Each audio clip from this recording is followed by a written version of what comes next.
My next guest has made TV history by being the longest-serving female Blue Peter presenter, even overtaking good old Valerie Singleton. But yesterday, she bid farewell to the millions of children she's entertained over the past decade. Here she is in action.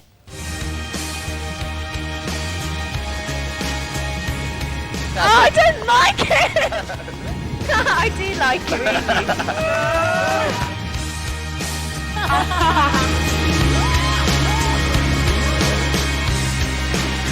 Come on, number 9, if you think you're hard enough.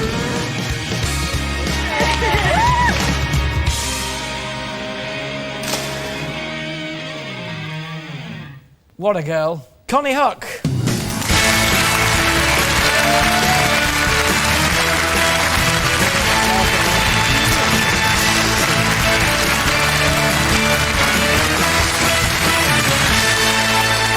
Well, there you are. Welcome. It's nice to get you out of that other place and into this one. But an exciting time for you now. I mean, a bit scary though as well, presumably. Yeah, it is. It's really exciting though, because I've kind of come to this point where the world is my oyster. I don't know what's around the corner, and I love doing Blue Peter. And the variety you get is just amazing on that show. And I've come out on a high, so I'm just sort of ready. But incredibly exhausting, presumably. It is quite a full-on schedule, I have to say. You know, I don't know, 1 minute you're sort of up the top of Nelson's column repairing Nelson's nose, and then the next minute you're in the studio doing a show, and then you're down the sewers. It's a crazy life. I remember actually when I just first started on the show, and literally it was my first week, and I was chatting to my friend on the phone. She was like, what have you been up to today? And I was like, well, in the morning, we had this machine that made snow in the Blue Peter garden, and this is like at the height of summer. We covered the whole place in fake snow. And in the afternoon, I met the Wombles, and like kind of every day it's like that. It's just so bizarre, and that's what my life's been like for the last 10 years. You must have been rather chuffed to have a message of support from the Prime Minister then. Not every television presenter gets that. I know. That was like, wow. That was quite a.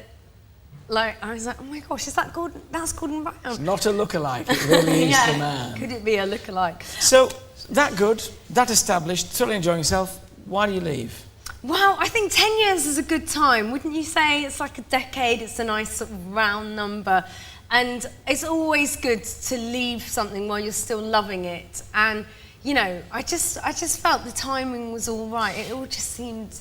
It was involved this last year now, in scandal for, you know... Catgate. The Catgate, yes. Yeah. Did that have any effect on your deciding to leave? The fact it all got a bit messy? I actually decided I'd leave after 10. It's so funny, because a couple of times before I thought, oh, well, I'll leave when I'm the longest serving female, and then it's like, I'll leave when I get to 10 years. And then I found out I'd like done 966 programmes, and I was like, shall I leave when I've done 1,000? It's so easy to just keep, I think I've done that for 10 years, just sort of keep clinging on. But actually, I just felt right, I felt ready to go. But, you know, you'll be aware that it is not going to be an easy transition. They always say it's a tricky one to go from being children's presenter to an adult presenter. What do you think the secret is, if there is one? Oh, the secret. You know what? You should get me back on the show when I've made the transition, and I'll tell you then what my secret was. But I think in presenting in general, if you're just yourself and you sort of stay true to the viewers, I think viewers can sort of see through if you're putting on an act or you're being fake. And I think viewers just like people for who they are. So, I mean...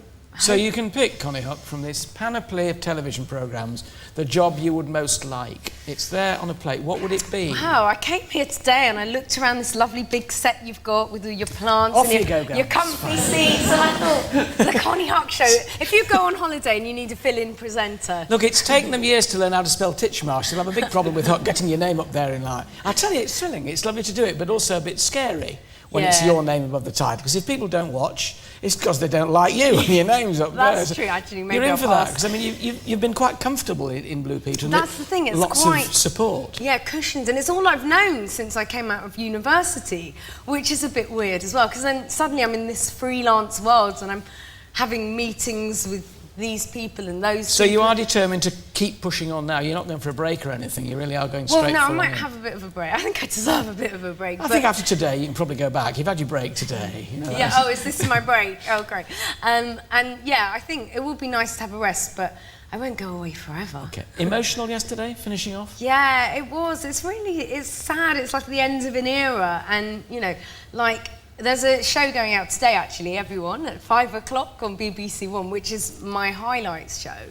And you watch those packages and all the things you've done, and they're cut to really sad music. And I just well up every time I watch it. It's like, oh. There'll be a lot of folk out there who well up as well. It's been great to have you on, great to talk to you. Always great company. Thank you very much indeed. Oh, and the best of luck for the future. Just don't come too near this studio for a while. Thank you. Ladies and gentlemen, Konnie Huq. Thank you.